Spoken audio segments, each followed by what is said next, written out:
Et salut Internet et bienvenue. Bienvenue pour ce nouvel épisode de Project. Et comme vous l'avez vu dans le titre, aujourd'hui on va parler du Project Pokéworld et notamment du champion Pierre. Alors, pourquoi je vais vous parler de Pierre et des champions aujourd'hui? Tout simplement parce que c'est ce sur quoi j'ai avancé dernièrement. Alors, j'ai quelques précisions à vous faire. J'aurais aimé en fait, j'aurais aimé commencer par Alola et Kalos. Alors pourquoi Alola et Kalos? Tout simplement parce que Alola, c'est ma région préférée en termes de design de région, purement et simplement. Et Kalos, bah, comme je suis français, hein, c'est un peu, un peu la région de cœur par défaut, on va dire. Voilà, donc, j'aurais aimé commencer par ces deux-là. Cependant, j'ai remarqué qu'il y avait beaucoup de travail à faire sur Kanto parce que c'est des régions qui sont un peu vieilles. Et surtout, c'est des jeux qui sont un peu vieux, et je vais vous expliquer un peu ce que j'entends par vieux, parce que évidemment, c'est des jeux qui sont vieux, mais il y a eu Let's Go Pikachu, Let's Go Evoli qui les ont remis un peu au bout du jour. Mais en vrai, ça n'a pas réglé les problèmes que je vois dans le jeu, et je vais vous expliquer quels sont les 10 défauts que je constate. Alors tout d'abord, je suis parti du principe que Pokémon c'est un RPG. Plutôt un JRPG si on veut vraiment être pointilleux sur les termes à utiliser, mais ça change pas grand chose, ça reste du RPG quoi. Et dans tout RPG, eh bien, dans tout RPG digne de ce nom, on rencontre différents personnages, et avec ces personnages, on a des interactions qui vont influencer plus ou moins notre histoire, et qui vont influencer plus ou moins leurs histoires. Des fois, les PNJ évoluent, et on est amené à les rencontrer à d'autres moments dans l'histoire, et à ce moment-là, on se rend compte que eux, ils ont changé tout autant que nous, ou pas d'ailleurs, hein, ça peut aussi être intéressant comme développement, mais enfin dans certains cas en tout cas. Mais bon, bref, le point étant que il y a des personnages, on interagit avec eux, et cette interaction amène, surtout pour les personnages importants, à quelque chose de nouveau. C'est pas du tout le cas dans Pokémon. Dans Pokémon, la franchise de manière générale, hein, maintenant on a des choix, mais les choix c'est soit oui c'est sûr, soit oui mais je crois, tu vois, donc c'est vraiment, on est vraiment à la limite, et ça change quoi? Ligne de dialogue, donc bon ok, bravo pour l'effort, mais on vous demande pas de faire un truc à la Mass Effect, mais quand même, on pourrait avoir un peu plus le choix, euh, donc, euh, donc voilà, donc je suis parti de ce postulat. Et je me suis dit, comment faire pour changer les choses?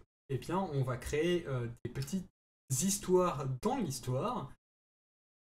Donc des petites histoires dans l'histoire en créant plus d'interactions avec les personnages qu'on rencontre. Et parmi les personnages qu'on rencontre, il y a les champions d'arène, d'où l'intérêt que je vais porter aujourd'hui aux champions d'arène de Kanto, tout particulièrement, et par le premier qu'on rencontre, hein, le premier qu'on affronte, Pierre. Alors, je vais switcher, je vais aller sur ma petite page Pokémon World. Donc, Pierre, je lui ai créé toute une petite histoire, et pour vous dire un peu ce que j'ai fait, c'est que j'ai regroupé un peu. Je vous mettrai des screens en même temps. J'ai regroupé toutes les informations que j'ai pu trouver, donc notamment un peu ses skins, ses équipes aussi, les équipes qu'il pouvait utiliser, quand est-ce qu'il les a utilisées, etc. Tout ça, ça apparaît à votre écran en même temps, et comme vous pouvez le voir, je lui ai écrit pardon, une petite histoire, un peu un truc qui va se passer. Et il faut savoir que pour l'instant, euh, de ce que j'ai en tête pour ce personnage-là, c'est qu'il va intervenir dans trois scénarios possibles euh, du joueur. C'est-à-dire que si vous vous souvenez bien, je vous avais dit que voilà, le joueur, quand il arrive, on va lui demander qu'est-ce qu'il veut faire, qu'est-ce qu'il veut devenir, quel va être son objectif, et en fonction de ça, l'histoire va être différente. C'est-à-dire que vous pouvez devenir professeur Pokémon, vous pouvez devenir policier, vous pouvez appartenir à la team d'un des jeux, hein, d'ailleurs, hein, pas forcément la team de la région d'où vous êtes. Vous pouvez devenir champion, vous pouvez devenir maître aussi hein, de la ligue, vous pouvez faire des concours Pokémon, en bref, vous pouvez devenir ranger, bref, vous avez vraiment un choix qui est assez vaste. Et parmi ces choix-là, pour Pierre, ce qui va nous intéresser, c'est bon, d'abord devenir maître de ligue, parce que forcément, être dresseur, on va forcément aller récupérer le badge Roche de Kanto, mais aussi devenir soit Ranger, soit... non, Ranger en fait, pour les Rangers, et pour les concours Pokémon. Alors on n'a pas de... il ne semble pas qu'il y ait de nom officiel pour les personnes qui font des concours. Je crois que c'est coordinateur Pokémon, il me semble. Et je suis quasiment sûr que c'est ça, donc oui, c'est coordinateur Pokémon. Mais, mais je veux dire, il n'y a pas de titre de maître ou de choses comme ça, ou de champion, de trucs comme ça, c'est un peu plus flou là-dessus. Ils n'ont pas vraiment développé, mais bon, bref. En gros, coordinateur, j'ai dit quoi d'autre? Coordinateur, ranger et dresseur. Bon, dresseur champion d'arène, vous allez voir, hein. Je vais vous lire l'histoire et après je vais vous refaire point par point un peu ce qui est intéressant. Donc, Pierre est champion d'arène de type roche à Kanto. Je vous apprends rien. Après les défaites qu'il subira par le joueur, il décidera de renforcer son arène d'abord en changeant de team plusieurs fois pour finalement prendre le type acier après un voyage à Johto.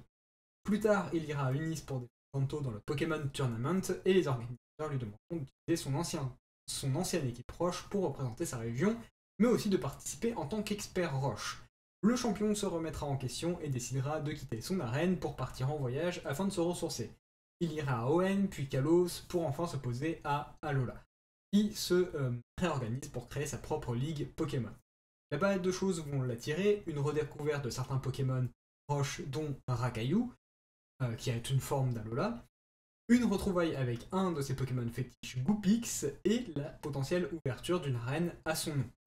Parce que là-bas, on verra son potentiel et on lui dira tiens, si tu veux ouvrir une arène, nous on prend des champions. Il va petit à petit avoir un amour pour le type fée et composer une équipe autour de Fenard d'Alola une fois là-bas. En dehors de ça, Pierre adore le trek, la nature et certains le considèrent comme un espèce de ranger Pokémon.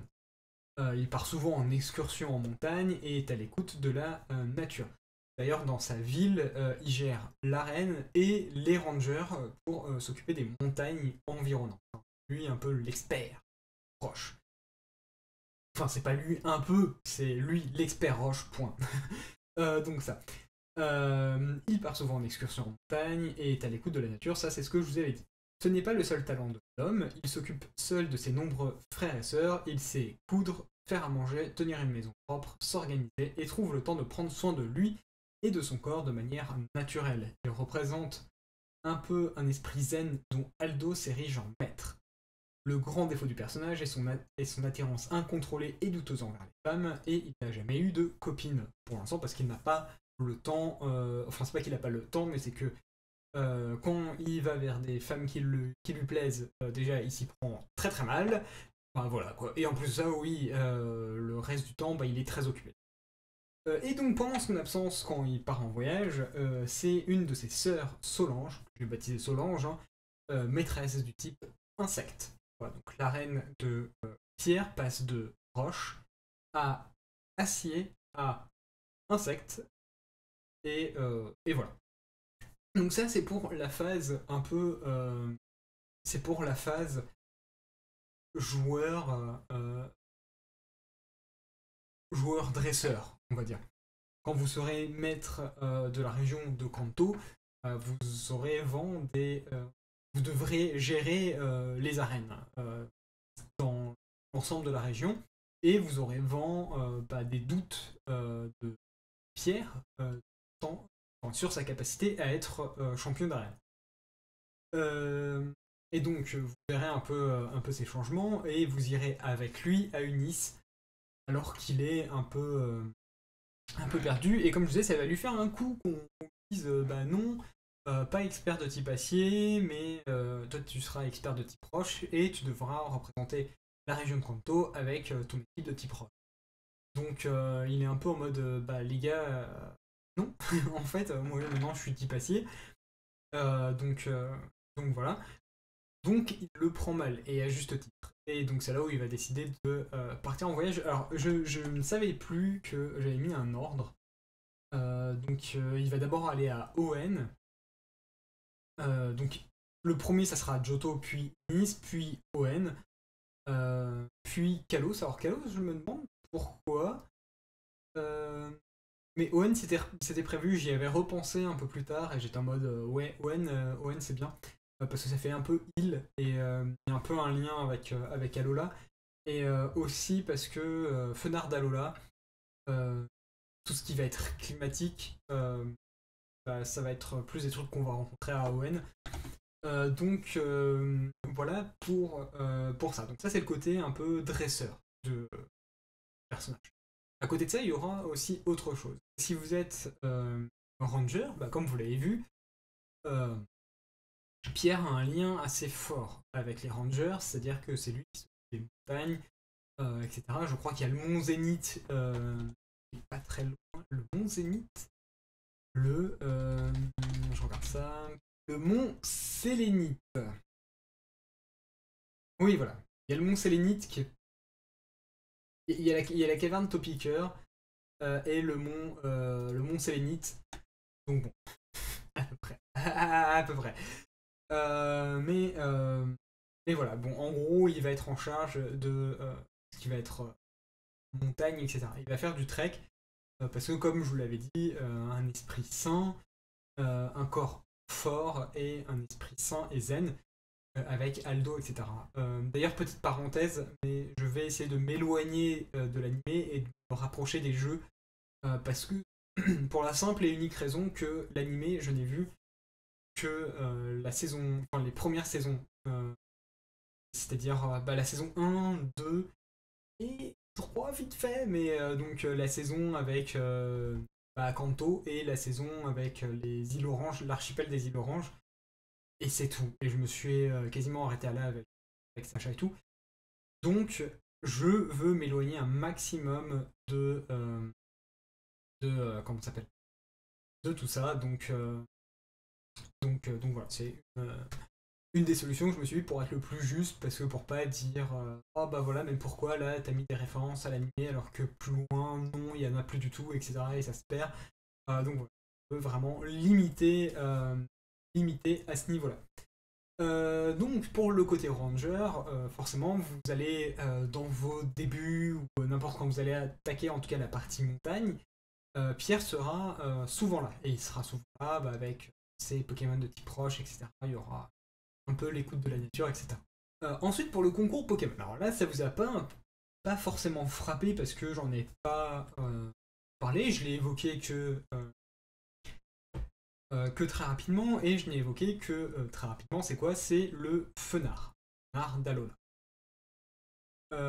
Pourquoi Fenard? Tout simplement parce que notre ami Pierre a un Goupix dans l'animé, et à part pour l'aider à draguer des filles, je crois qu'il ne sert pas à grand chose. Mais en gros, Goupix, c'est un de ses Pokémon. Donc, pourquoi pas? Je me suis dit que ça pouvait être cool de lui faire regarder, et à quoi ça lui sert d'avoir un Goupix.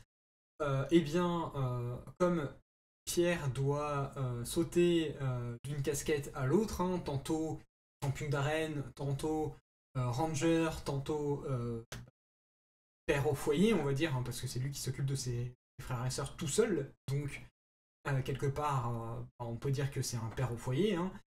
Euh, Goupix l'aide là-dedans.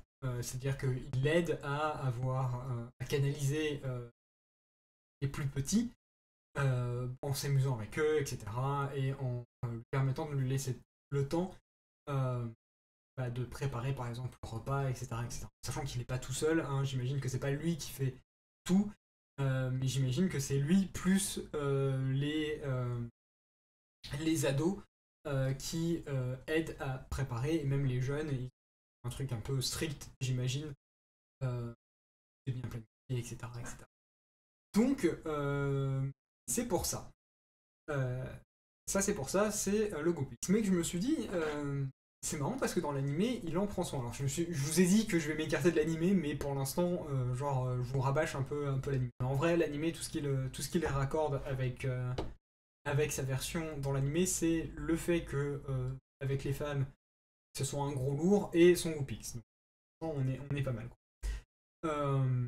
C'est qu'il en prend soin de son Goupix. Et au début, je m'étais dit, bah ouais, comme on a dit, éleveur en Pokémon, ça peut être pas mal. Mais sauf que je le vois mal vraiment être éleveur. Éleveur, il y a ce côté un peu éleveur comme chez nous.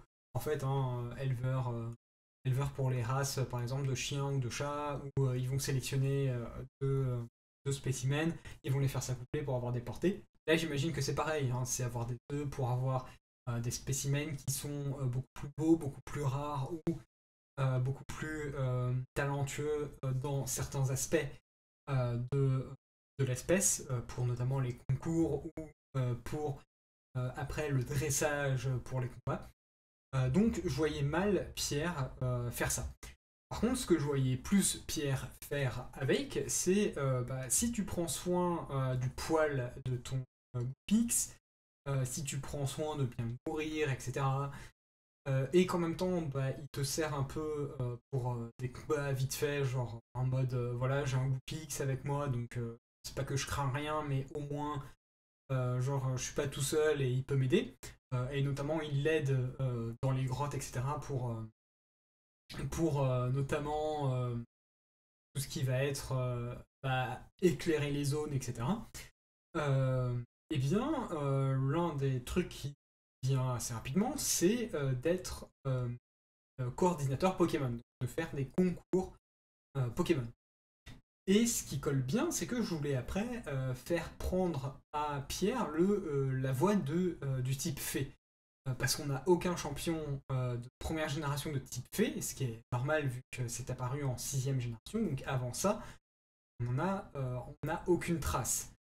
Ce qui est un peu problématique parce que en termes d'équilibrage d'arène, c'est plus du tout la même dynamique, mais en même temps, ça crée un problème au niveau de la représentation des types dans les arènes.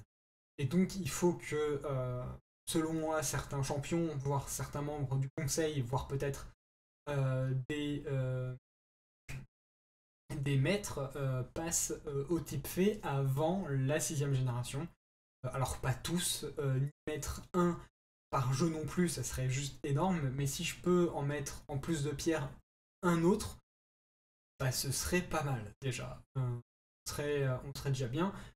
Et après, à savoir, pour rééquilibrer, en fait, l'idée c'est pas d'équilibrer avant la 6ème génération de manière impérative, mais d'équilibrer sur l'ensemble des jeux. C'est-à-dire qu'on ait une représentation de chaque type qui soit quand même cohérente. On a 18 types, on a eu 9 jeux jusque-là, il y a 8 batchs par jeu, normalement il y a moyen de faire vraiment tourner les types. Il n'y a pas de... devrait pas y avoir de problème, en fait, avec ça. C'est comme le type ténèbres et le type acier. Eux, ils ont un peu plus de chance parce qu'ils sont apparus en 2ème génération. Mais bon. Voilà, c'est pour ça. Et donc, Pierre, si vous décidez de devenir coordinateur Pokémon, Pierre va vous aider à installer dans la région de Kanto les concours Pokémon. Ils ne sont pas vraiment très installés.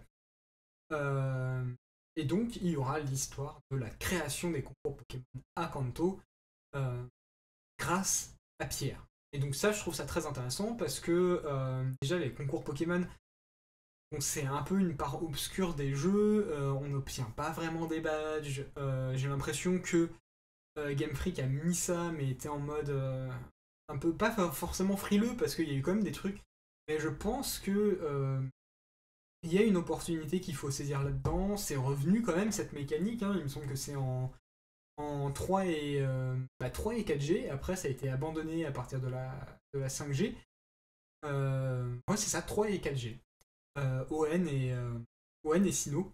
Et après, on n'en entend plus parler, et je trouve ça bien dommage, alors que dans les mangas, vous prenez les mangas Pokémon, Ruby et Saphir, et bien le héros veut devenir pro là-dedans, et il obtient les badges, enfin les trucs de concours, les trucs qu'on obtient dans les concours, il obtient les rubans et tout, et c'est bien.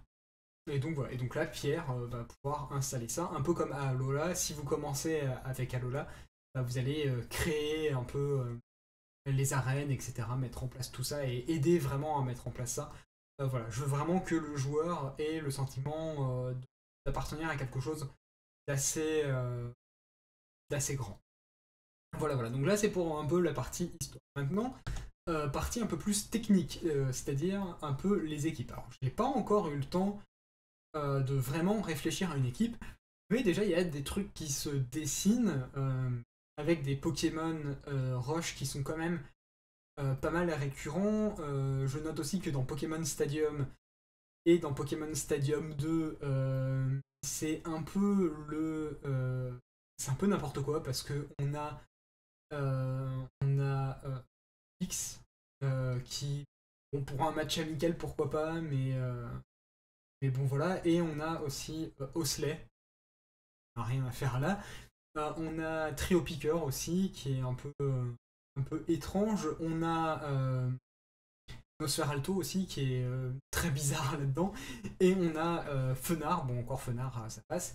Et dans Pokémon Stadium 2, on a encore des trucs un peu chelous, genre Forêtress, comment il s'appelle, Scarino, on a Ursaring, on a Rhino Féroce, je crois qu'il est roche, non, il est pas que sol, il est sol roche, donc ça passe. Rhino Féroce et sol roche, donc ça passe.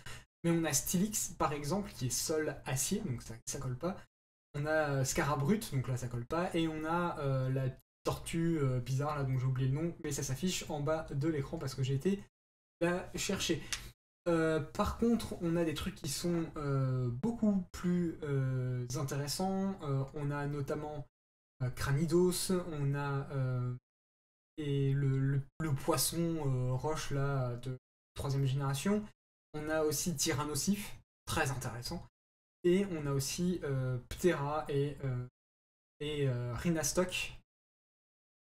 Donc c'est pas mal. Et dans tout ça, ce que je regarde, c'est que il y a un potentiel de team climatique qui est vraiment présent, notamment avec Carnocif, mais pas que. Avec notamment Kabutops qui a glissade, qui a accès à glissade. Donc pourquoi pas hein, un truc un peu climatique et surtout que ça va faire appel à quelque chose de comment dire, bah, appel à faire un écho dans le futur. Il va avoir un Fenard d'Alola à un moment donné et il va se reconvertir entre guillemets dans le type fée une fois à Alola et potentiellement ouvrir une arène de type fée là-bas, une arène climatique. Donc ça ferait sens que quelque part il ait aussi un truc climatique et aussi parce qu'on retrouvera aussi à ON à un moment donné. Donc voilà, donc pourquoi pas. En sachant aussi que je vais faire, c'est pour ça que j'ai pas vraiment commencé à faire des équipes hein, pour les champions, et si je continue à vous faire les champions les uns après les autres, ça sera surtout au niveau de l'histoire plus qu'au niveau de leurs équipes. Je pense revenir dessus pour vous montrer un peu toutes les équipes, parce que ce qui va changer avec les équipes, je dis beaucoup de fois le mot équipe, donc ce qui va changer au niveau de la composition des Pokémon qui vont posséder ces champions, c'est que en fonction du nombre de badges que vous avez quand vous les affrontez, ce ne seront pas les mêmes Pokémon qu'ils auront à disposition, et surtout, certainement pas au même niveau. J'ai fait en sorte que tous les champions d'arène vont être affrontables n'importe quand, parce que le but du jeu, c'est que vous puissiez commencer de n'importe quelle ville, et de toute façon, il faudra rendre toutes les villes intéressantes, qu'importe là où elles sont, mais vous pourrez commencer à partir de n'importe quelle ville, et donc voilà, vous allez affronter les arènes dans un ordre différent à chaque fois. Et c'est ça aussi que je voulais, c'est que pas avoir de route toute tracée, de trucs qui soient linéaires et que si vous le refaites, ce soit la même chose. Je veux une expérience différente, donc c'est pour ça les équipes des champions d'arène seront différents en fonction du moment auquel vous les affrontez. Et donc, comme je vous dis, hein, je reviendrai sur leurs équipes une fois que je les aurai créés et j'aurai plusieurs équipes pour les champions. Au moins 4 différentes si je ne dis pas de bêtises parce que j'ai divisé par 2 les badges. Voilà, très difficulté croissante. Voilà, voilà. Là-dessus, on va s'arrêter parce que la vidéo est suffisamment longue. Merci encore d'avoir suivi ce petit projet Pokéworld. La prochaine fois, on parlera très certainement de Star Fox New Hope parce que j'aimerais un petit peu avancer là-dedans. Sur ce, je vous souhaite une très bonne journée, de très bons jeux à vous. C'était Miho et bye tout le monde. Allez-y.